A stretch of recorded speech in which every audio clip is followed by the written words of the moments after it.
All I got money, could see it if you blind. You could see it when it shine. You see it when it shine. You see it when it shine. When it shine. You see it, then it's mine. Always on my hustle. Always on my hustle. Always on my hustle. Always on my grind. Always on my grind. Always on my grind. 24/7, 365. Came up out the corner. Quarters, nicks, and dimes. Nigga, don't believe me. Look into my eyes. Niggas moving pies. Niggas losing lives. Niggas doing time. They just try to survive. Niggas talking shit. See me, then it's fine. Broken rich nigga. Very thin line. We am getting high. Hope you niggas fine. Don't need them if you try. All black leather. What's good? This is Kareem from DJBooth.net, and I'm here in the lab to give you guys a quick review video of the new Hercules DJ Control Air Plus digital DJ controller.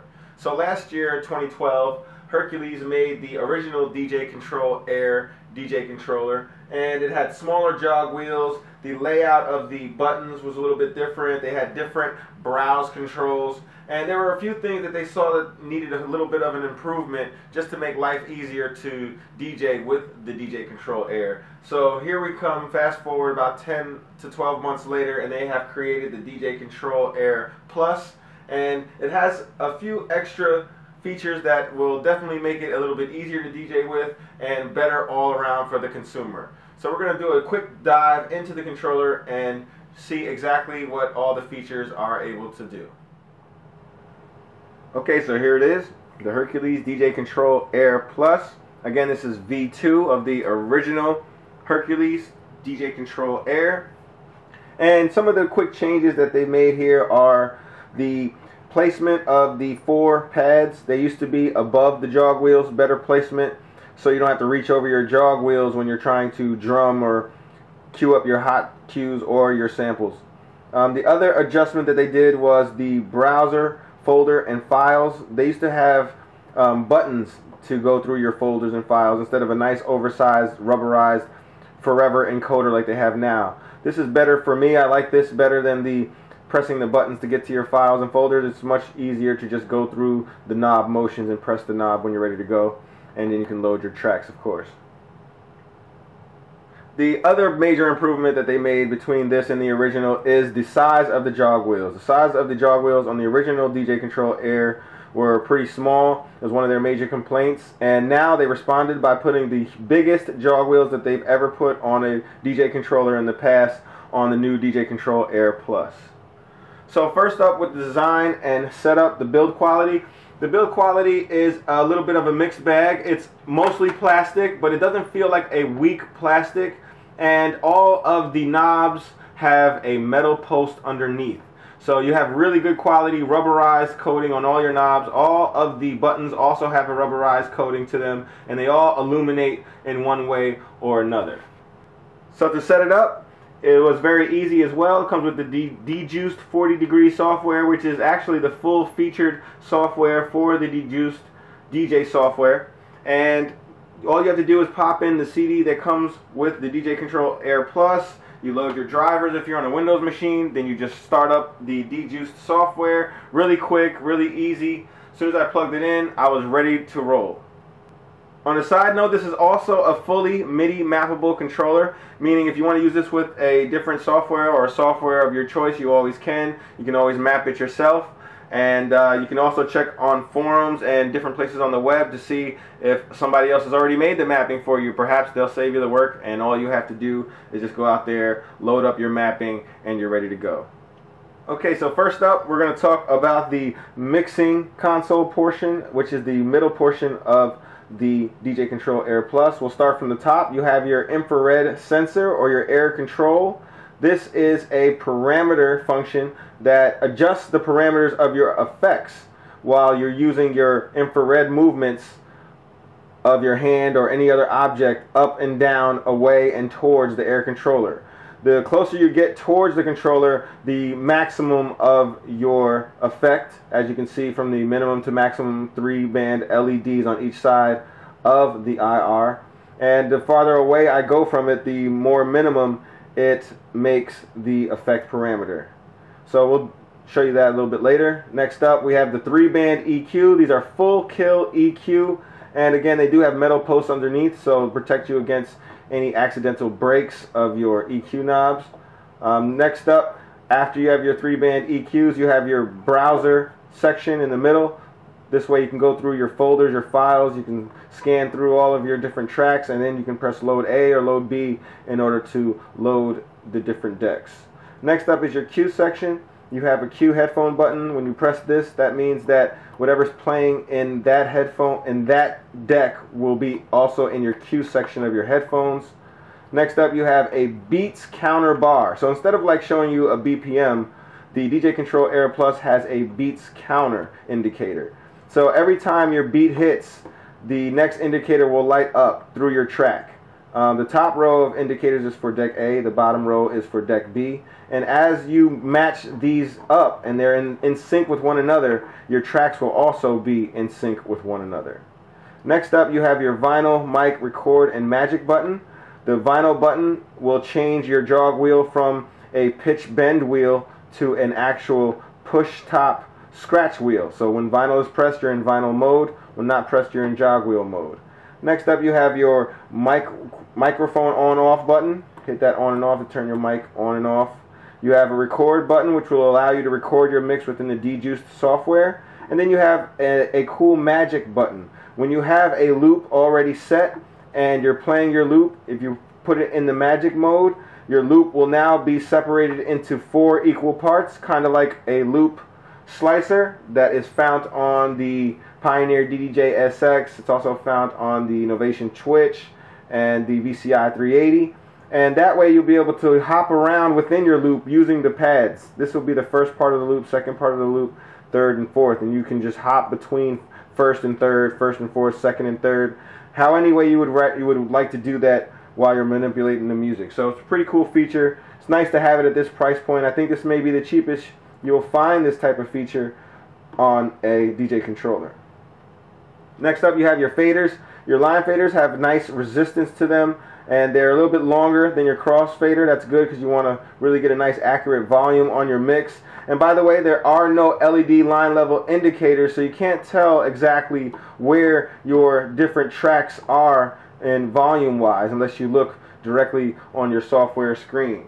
There is gain knobs here. The gain knobs and the filter knobs are both in one. When you want to use the gain, you make sure the LED indicator on the button is off. When you want it to be a low pass, high pass filter, you press the button and then your knob turns into a low pass, high pass filter knob. So going back to the crossfader, we have a nice smooth crossfader, and it is actually smaller than your line faders.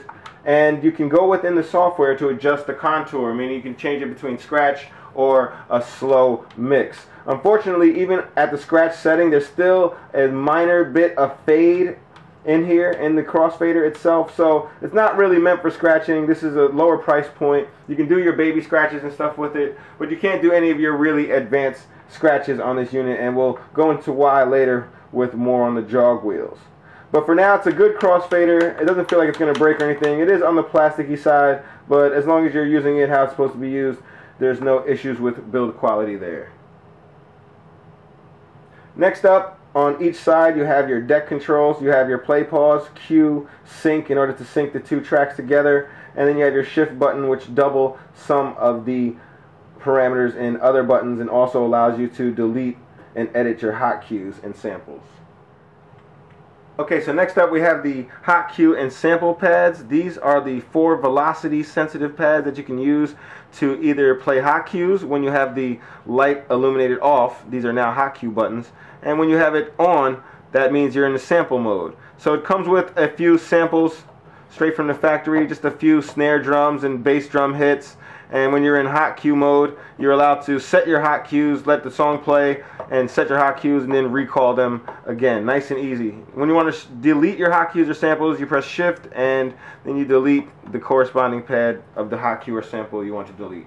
In use, the sample and hot cue pads, they work really well, and no matter where you strike them, it still seems to register a hit. My only feedback or gripe with the actual velocity sensitive pads is that they don't really have any give or feedback to them. When you press it, there's no snap or there's no type of sound or click or anything that makes you feel like you actually pressed them, and they don't really have much give to them as well. They're pretty stiff, but on the bright side, every time you press it, no matter where you press the button, it did act. So you have good latency and they work really well. Also, when using them in sample mode, the velocity sensitive portion comes into play. The harder you press the button, the louder your sample will be, and the softer you press the button, the lower the volume will be. Okay, next up, the Jog Wheels. Again, these are the biggest Jog Wheels Hercules DJ has ever created. They're 5.9 inches. They have a nice grippy surface to the top, and instead of being touch sensitive, they're actually pressure sensitive. So you actually have to put pressure, mechanical pressure, on the top of the Jog Wheel, similar to what the S4 and the S2 is like. So you actually have to press it down in order to get your scratch movement to work. The Jog Wheels themselves, though, they are weighted pretty heavily, and they have a fair amount of resistance to them, more so than what I would have liked. You can't really do your quick hand movements with these because of the advanced tension or the pressure that is applied on them. They do feel good though, and they are accurate, but you just can't move them very fast. The Jog Wheels again have two modes. You have your vinyl and jog wheel mode. When in vinyl mode, you press the top and you're allowed to manipulate your track in a scratch type vinyl fashion, and the sides will be used for nudging and beat matching. And when you have it with vinyl mode off, that way you can use the whole jog wheel just to beat match and to pitch bend. Next up, you have your tempo sliders on the outsides of the controller. They have a nice center click to them, so you know exactly when you're back at 0. And they also have a nice resistance to them, even more so than your line faders. They feel really good, nice to get your accurate mix. They're a little bit on the small side, they're smaller than what I would have liked, but they did work well, and I never had a chance or a time where I was mixing where I couldn't get the beats to line up, so it was accurate enough. It was good enough for my needs. Next up, you have your FX and your loops section. When you're in bank 1, these 4 buttons are in FX mode. You have a good amount of different effects to choose from within the DJuice software. Go to www.djuiced.com. That way you can look them up and see all the different effects that it comes with. You have your 3 effects that you can apply, and in order to apply all 3 at once, you press the 4th button, which is your macro effects. Again, in order to change your parameter of the effect, you have to press the button in which you're trying to enact the effect, and then you can go up and down with your hand in order to provide your parameter adjustments. The parameter adjustments was pretty accurate. It knows exactly where you're at when you're there. So as long as you know about what height you want to be at in order to affect the parameter, you will be pretty accurate on the IR readout. So next up, bank 2 means you're in loop mode. When you're in loop mode, loop in is button 1, loop out is button 2, and then you have your button 3 is to shrink the loop, and button 4 is to grow your loop. Okay, last but not least, we'll take a look at all the inputs and outputs on the front and the rear panels. On the front panel, you have your headphone jack. On the left, you have 1/4 inch and 1/8 inch, and you also have a headphone volume knob all the way to the left. Then you have your cue and your mix buttons. When you have your cue button pressed, anything you had queued up will be in your headphones, like to cue your next track, and your mix, when you have mix pressed, then you'll be playing what your master output is. Next up, you have your microphone. It's a 1/4 inch microphone input, along with your microphone volume knob. On the back, you have your RCA out, and you also have a mini out as well, and your USB connection is here as well. Kind of skimpy on your inputs and outputs, but for this price point, for who it's aimed at, they're probably not going to want anything else, but it's worth a note if you want to ever upgrade. You won't have really that many options in terms of inputs and outputs.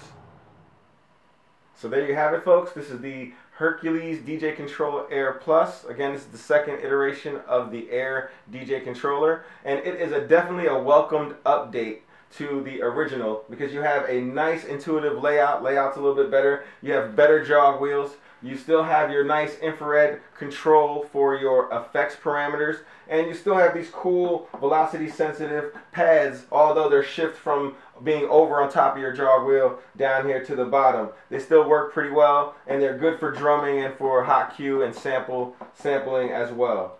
So you have a good overall control scheme. You get the full software, you got a nice compact design, and it's built pretty strong as well. On the downside, you get a limited number of inputs and outputs, meaning you only have your master RCA output on the back, and then you have your headphone and your microphone input on the front. Still limited. You can't plug any additional decks into this. You can't put your monitor speakers on a separate volume control knob. And speaking of volume control knobs, there's also no overall master volume control knob for the unit. And there are no LED line level indicators as well, so you can't really tell at a glance where your volumes are when you're mixing. You'll have to always refer back to the software. And also on the downside, the jog wheels, even though they're oversized, they're a bit tight, meaning they don't really have too much of a turn with them when you're trying to let them go and make them feel loose. They are tight and they have quite a bit of resistance, so it's a little bit harder to do your really quick type scratches.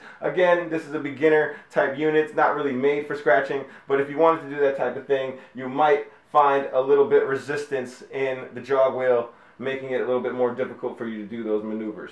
But other than that, you have a really good controller. It's only $250, great price point, comes with a lot of features, and there's a lot that you'll be able to do here on the DJ Control Air Plus. For more on the full written review, you can head on over to www.djbooth.net. You can go there and get all of our written reviews, all of our other video reviews, all of our unboxing videos. Everything we do is also featured at djbooth.net. So head on over, and thanks for watching.